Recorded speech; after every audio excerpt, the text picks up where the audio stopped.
Hi friends, நான் இன்றைக்கு உங்களுக்கு பஜ்ஜி செய்து காட்ட போகிறேன். பஜ்ஜி என்றாலே உங்களுக்கு பீச் தான் ஞாபகம் வரும். சின்ன வயசில் நீங்கள் பீச்சுக்கு போனால் பஜ்ஜி வண்டி சாப்பிடாம கண்டிப்பாக வரமாட்டீங்க. இப்போ அதே பஜ்ஜியை நாங்கள் வீட்டில் எப்படி செய்கிறேன்னு பார்க்கலாம். அதுக்கு நான் 3 டேபிள் ஸ்பூன் கடலைமா, 1 டேபிள் ஸ்பூன் அரிசிமா, 1/4 டீஸ்பூன் மிளகு பொடி, 1/4 டீஸ்பூன் மிளகாப்பொடி, 1/4 டீஸ்பூன் உள்ளிப்பொடி, 1/4 டீஸ்பூன் பெருங்காயப்பொடி, இது எல்லாத்தையும் போட்டு நாங்கள் பேஸ்ட் ஆக்கிட்டு இந்த வெஜிடபிள்ஸை கத்தரிக்காய் வச்சுருக்கிறேன், உருளைக்கிழங்கு வச்சுருக்கிறேன், வாழைக்காய் வச்சுருக்கிறேன். இதை நாங்கள் தின் ஸ்லைஸாக கட் பண்ணி டீப் ஃப்ரை பண்ண போகிறோம்.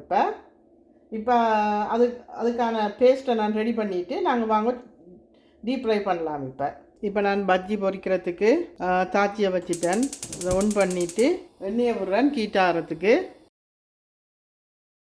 இப்போ எண்ணெய் ஹீட் ஆகிட்டு பாருங்க.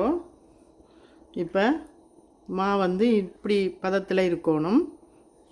இந்த இப்படியான இவ்வளோ திக்னஸ் இருக்கணும் உங்களுக்கு போடுறதுக்கு.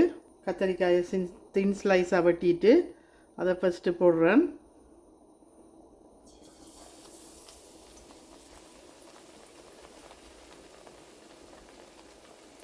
இப்போ பாருங்க, கத்தரிக்காய் எல்லாம் போட்டாச்சு.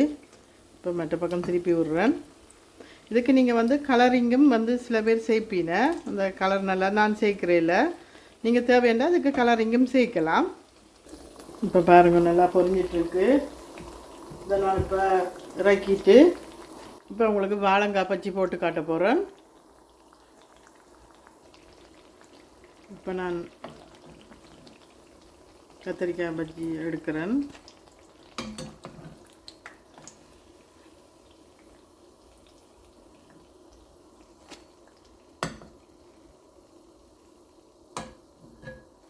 இப்போ நான் வாழைக்காய் பஜ்ஜி போட போகிறேன்.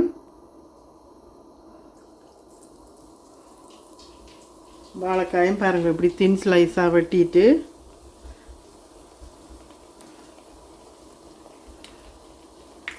நீங்கள் வெங்காய பஜ்ஜியும் போடலாம், வெங்காயத்தில் போடலாம். சில பேர் முட்டையில் கூட போடுவீங்க.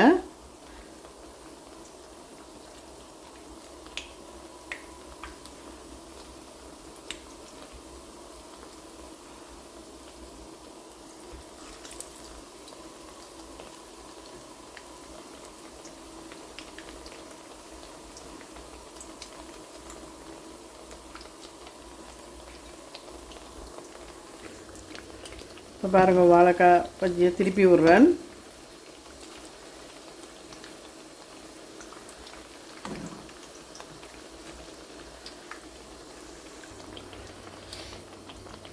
இப்போ வாழைக்காய் பஜ்ஜி முடிஞ்சிட்டு நான் இப்போ உருளைக்கிழங்குல போட போகிறேன். இந்த பஜ்ஜிக்கு ஏன் கடலை மாவும் அரிசி மாவும் சேர்க்குறேன்டா, அரிசி மாவு சேர்த்தா தான் அந்த கிரிப்ஸ்னஸ் வரும் உங்களுக்கு. முந்தியெல்லாம் நான் சுடைக்க தனியாக கடலை மாவு தான் போடுவேன். என்னடா இது சாஃப்டாக இருக்குது அப்படின்னு யோசிச்சுட்டு பிறகு தான் எனக்கு தெரியும் ஒரு அரிசி மாவும் சேர்க்கணுமெண்டு. அதுக்கு பிறகு அரிசி மாவு சேர்த்து சுடைக்க நல்லா கிறிஸ்பியாக வந்தது. நான் இப்போ உருளைக்கிழங்குல போடுறேன்.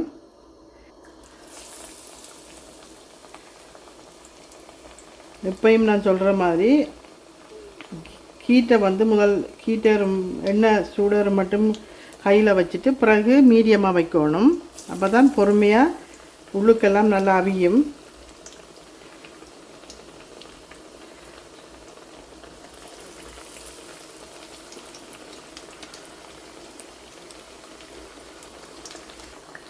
பாருங்கள், இப்போ உருளைக்கிழங்கு பஜ்ஜி முடியுது. நீங்கள் வெங்காய பஜ்ஜியும் போடைக்க அப்படின்னா இந்த தின் ஸ்லைஸாக நீங்கள் கட் பண்ணிவிட்டு நீங்கள் போடணும். இப்போ பாருங்க, முடிஞ்சிட்டு இதையும் நான் இறக்க போகிறேன்.